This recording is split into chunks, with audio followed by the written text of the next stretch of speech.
So let me set the stage for this next conversation. So the United States is facing an affordable housing crisis.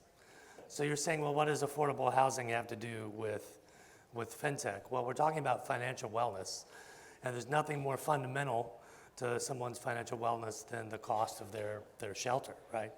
So nearly 2/3 of renters nationwide say they can't afford to buy a home, and that saving for a down payment isn't going to get any easier anytime soon. Home prices are rising at twice the rate of wage growth. That's a problem. According to research from an advocacy group called Home One, 11 million Americans, so the population of New York City and Chicago combined, spend more than half their paycheck on rent. Harvard researchers found that in 2016, nearly half of renters were cost burdened, which means 30% or more of their income was on rent.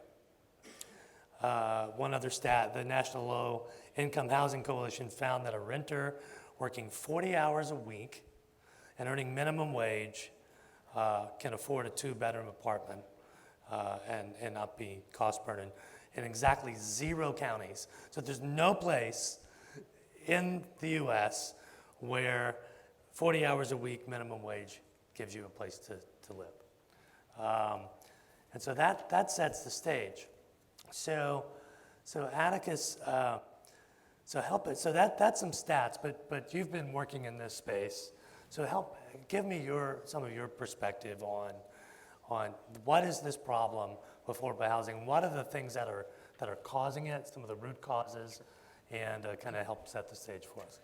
Yeah, well, I think first and foremost, when people talk about the affordable housing crisis and affordable housing in general, it's a blanket term that can mean a lot of different things to a lot of different people.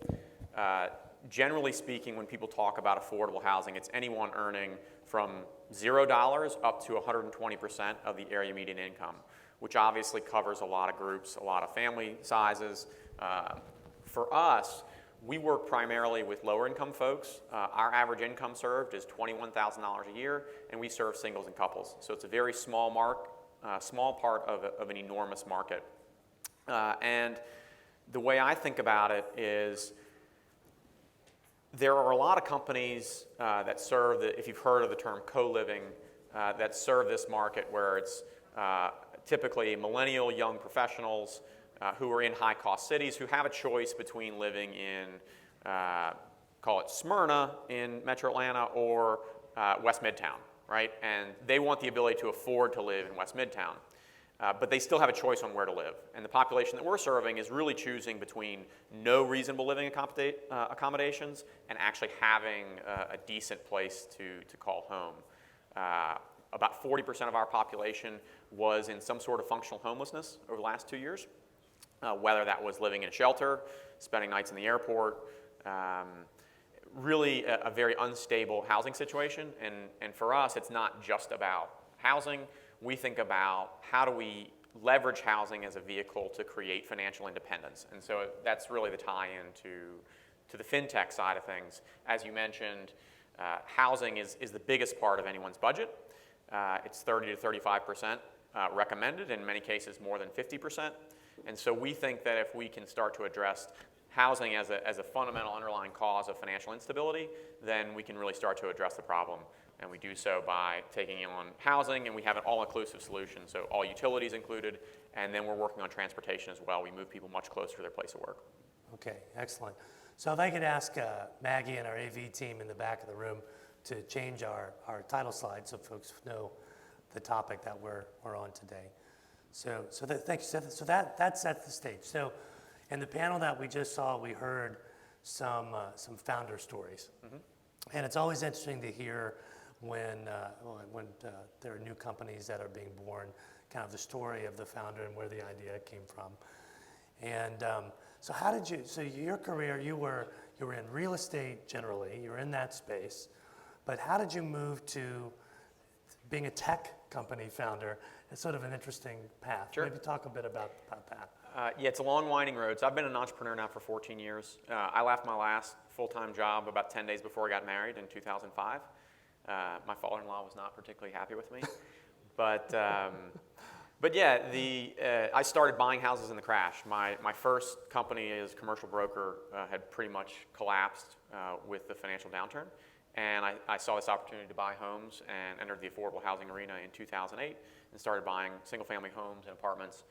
And in doing so, much like Sheena had mentioned earlier, I just got this exposure to a segment of the population that I'd been previously unfamiliar with and got to really understand the needs and the problems that were there to be solved. Right. And an appreciation for how misaligned the incentives were within the housing space. So something very simple. We have an audience here. What day of the week is July 1st? Nobody knows, right? But the entire real estate industry and the entire housing industry bets on every renter knowing that their rent is due on July 1st. Well, who gets paid on July 1st? Usually nobody who's working, right? You get paid every 2 weeks. And so something as simple as matching the days that you get billed for your rent to the days that you actually get paid. And lo and behold, people are much more likely to be able to pay that number. Things like your utility costs are almost never borne by the landlord. Every landlord expects that the tenant in their property is going to pay for those costs, and as a result, they don't make any real significant effort to make sure that the house is energy efficient. They don't change light bulbs from the 60-watt incandescent bulbs to the 7-watt LEDs, even though it's a cost of $1 per bulb, maybe.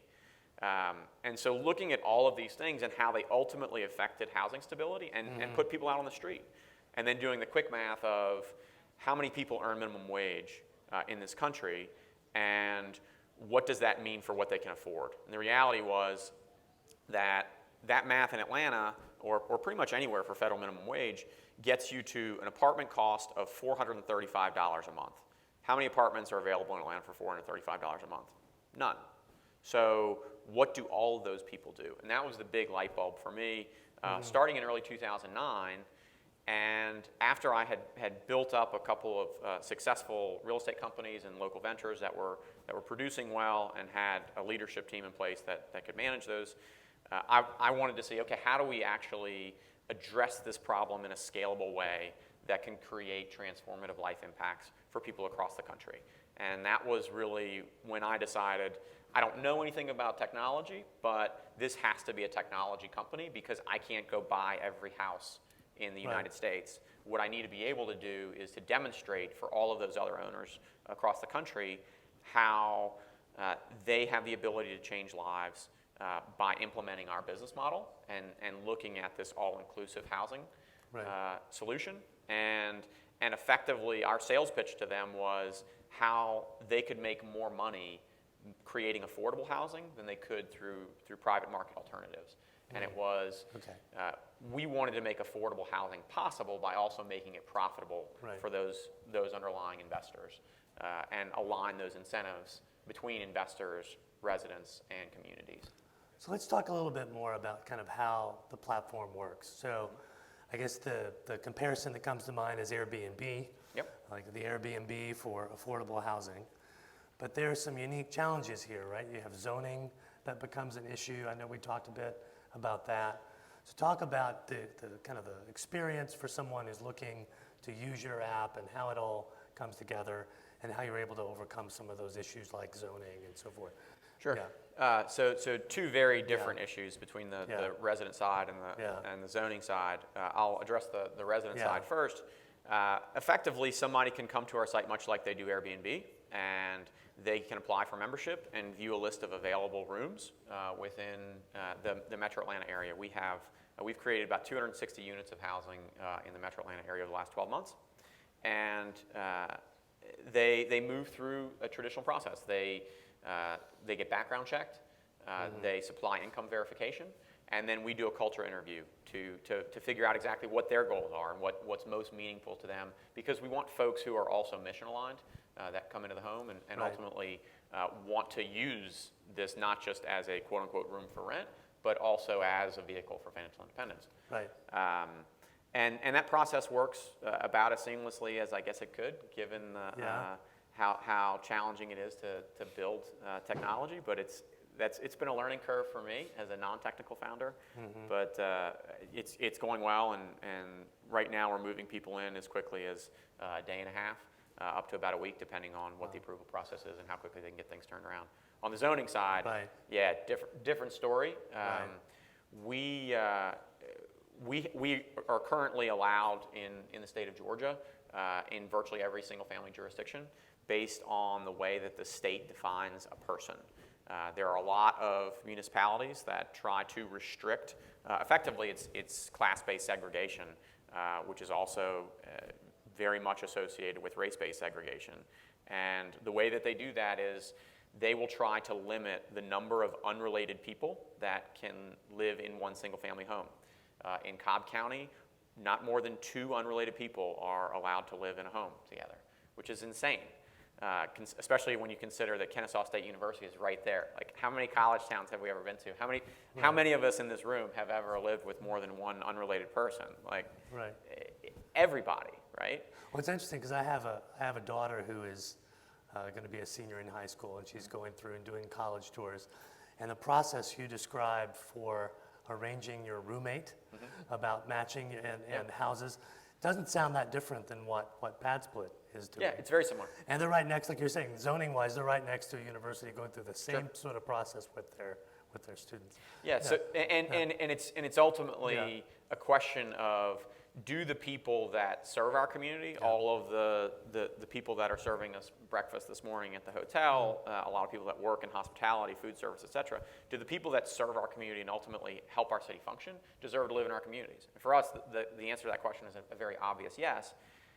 And then it's just a math question. If you know that a lot of these folks can only afford $435 a month and none of those units exist, you obviously need to put more of them together to get to a sustainable living environment.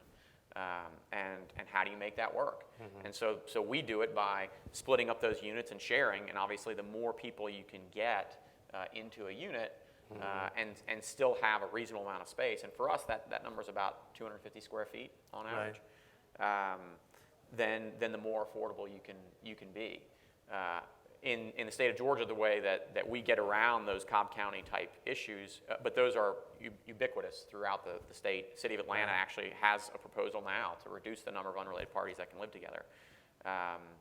So those determined, is it state, local, all the above that you're dealing with? Zoning is local. Zoning is local. Our solution uses a state definition because the definition of a person is defined in 47 out of 50 states on the statewide level. We qualify our tenant, our company, as a single person in each one of those houses. And so whether we have one person or 20, effectively under the law, you still only have one person. Okay. And so that's how we get around it. Okay. So let's time goes by quickly when you do these sessions. So let's make it a bit more personal. So I'm sure that if you could help us with maybe some stories, obviously without names, but stories of individuals and how your platform has impacted their life and what you've seen come through Pad Split. So there are a lot. And I mean, there are literally hundreds of stories. One of my favorites is still one of the first. When I created the first prototype home in spring of 2017, there was a young woman named Tiffany who, unfortunately, her daughter had passed away in Alabama, and she was going through just some life trauma. She moved to Atlanta to take a job here as a security guard and was living in an extended stay motel off of I-20. Terrible situation. She talks about dodging drug dealers and prostitutes on her way to her job as a night shift security guard. And she was paying $1,200 a month for this extended stay motel room. And she said, I've never seen, when she saw the house, I've never seen a situation like this. I've never lived in a situation like this. But this is the nicest house I've ever seen. And as importantly, she ended up saving about $600 every month. And she talks about storing her money under her mattress like Sheena's grandmother and looking at the end of the month and seeing $600 in there. And became evident really quickly that in 3 months' time, she could afford to buy her own used smart car. 3 months after that, she can afford to get her own place. and now she's trying to improve her credit to buy a house, all because she spent this 6 months in one of these homes. And she credits us, even as a for-profit company, with teaching her how to budget. And I feel a little bit guilty for that, because we were obviously making money through this process, but for her, we created a mousetrap, just a better mousetrap that allowed her to get what she needed in order to get back on her feet and to achieve a much greater sense of financial independence. Excellent, excellent. So to sort of wrap us up, think about your vision for where you want to be in 5 or 10 years. So I know that you're VC backed. You just raised was a Series A? This was Series Seed. Yep. Series Seed. So what's your vision for 5 years down the road with the platform? Yeah. So certainly to be national, or potentially international. And when people ask me what success looks like, and it's not in the hundreds of thousands of rooms, that's obviously a big part of it. Right. But it's how do we create these transformational life impacts at scale? And as importantly, I think it's how do we start to change our cultural awareness of who do we want living in our communities, and what does a healthy, diverse community look like? And does that person who serves us coffee in the morning, or who cleans the hotel room, or who's in the kitchen, do they deserve the chance and the opportunity to live in our community? And my hope is that in 5 years' time, it is generally acceptable across the United States that the answer to that question will be yes. And that when people are asked, well, do you support affordable housing? And the follow-up is, do you support affordable housing in your community? The answer is yes. Right? It's not, yes, it's a problem and we want it somewhere else. It is, yes, come into my home. Right. So Atticus, thank you very much. It indeed is a tech solution for a very human problem, which is a lot of what we see in fintech, or in this case with housing. So thank you for joining us. Appreciate it. Thank you. Pleasure. Appreciate it. Great. Excellent.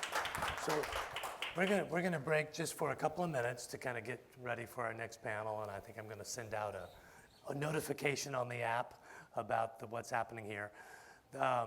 There is another session along the fintech lines at 11 that will actually be not in this room, but in another space. That's Common Sense Labs on behavioral economics. So you might want to take a look at that if you're interested in these topics. After the plenary keynote lunch session at 2, we'll have a whole afternoon of content in this space. So as you're interacting with people, let them know that there's great content happening here, and hopefully we'll have a great crowd for the afternoon. So thank you.